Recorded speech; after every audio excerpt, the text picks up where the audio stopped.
Баршаңызға қайырлы күн. Бүгін сіздерге нағыз құлпынай тортының рецебін ұсынғым келіп отыр. Корждар өте нәзік болып шығады және өте дәмді болады. Сіздерге міндетті түрде ұнайтынына мен сенімдімін. Және де міндетті түрде видеоны соңына дейін қарап, комментарий жазып, лайк басып қоюларыңызды да сұраймын.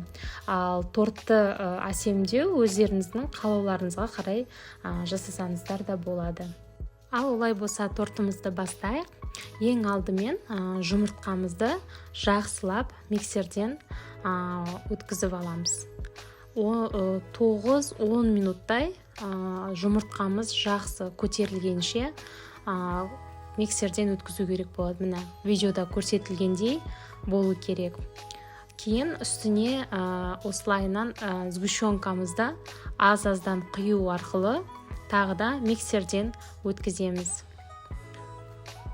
Қоюланған сүтімізді құйып болғаннан кейін үстіне ұнымыз бен қопсытқышымызды салып, тағы да жақсылап миксерден өткіземіз, араластырып.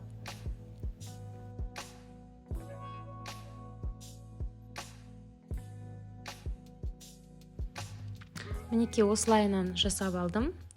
Біздің қамырымыз дайын. Енді осыны арнайы пищевая бумагаға 2 ас қасықтан салып, өте жұқа осындай тесто жасаймыз.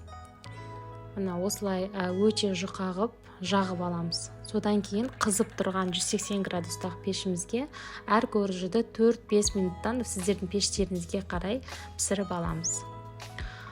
Сол арада біз тортымыздың кремін дайындайтын боламыз. Таза құлпынайымызды осылайынан жақсылап блендердан езіп аламыз. Енді езіп алған құлпынайымызды ыдысымызға салып, газға отқа қойып, үстіне қантымызды салып, құлпынайымызды бір қайнатып аламыз. Бір бұрқ етіп қайнағаннан кейін, міне дәл осылай видеода көрсетілгеннен кейін астын өшіріп, суытып қоямыз. Енді сливкемізді, салқын сливкемізді осылайынан миксерден өткізу арқылы крем жасаймыз.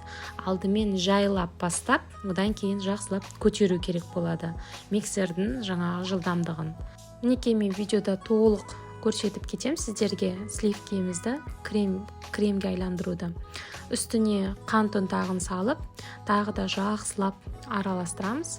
Сливкеді мінекей қараңыздар. Осылайынан жайлап қоюлана бастайды.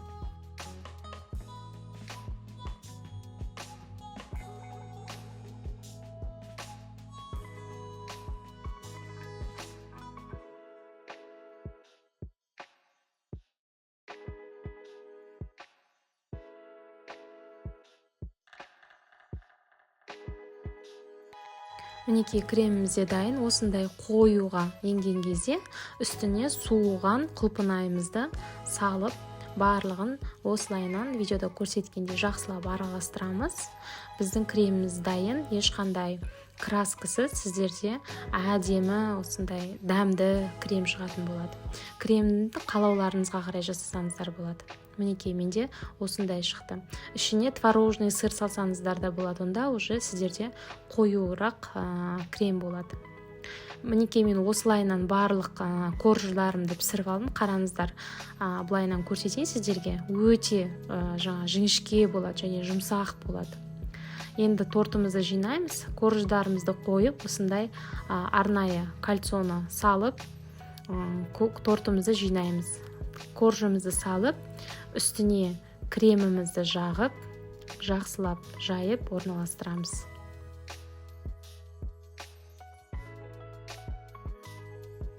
Крем өте дәмді болады. Бұл жерде құлпынайды жақсы көретін жандарға бұл өте таптырмас рецепт болып келеді. Дәл осы видеодағыдай барлығын қайталаймыз. Крем жағып, үстіне тағы да коржы салып, үстіне крем жағып. Менде осы рецептпен 9 коржы шықты. 9 коржыды осылайынан қайталайсыздар. Мінекей. Барлығын осылайынан кезек-кезегімен салып крем коржи солайынан жасап шығасыздар. Мінекей мен барлығын салып, рет-ретімен салып болдым. Осылайынан әсемдеп тоңазытқышқа салып қоямын 1-2 сағатқа.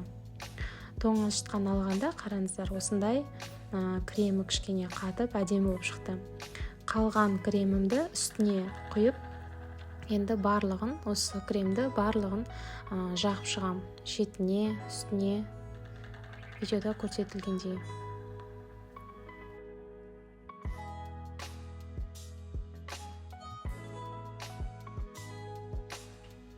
Қараңыздар, осылайынан әдемілеп жағып шықтым. Енді тортымызды әсемдейміз. Әсемдеу тортты өздеріңіздің қалауларыңызға қарай. Ал мен осылай әсемдеуді жөн көрдім. Шетіне осылайынан құлпынайларды жіңішке етіп турап алып, осылайынан шетіне қойып шығамын.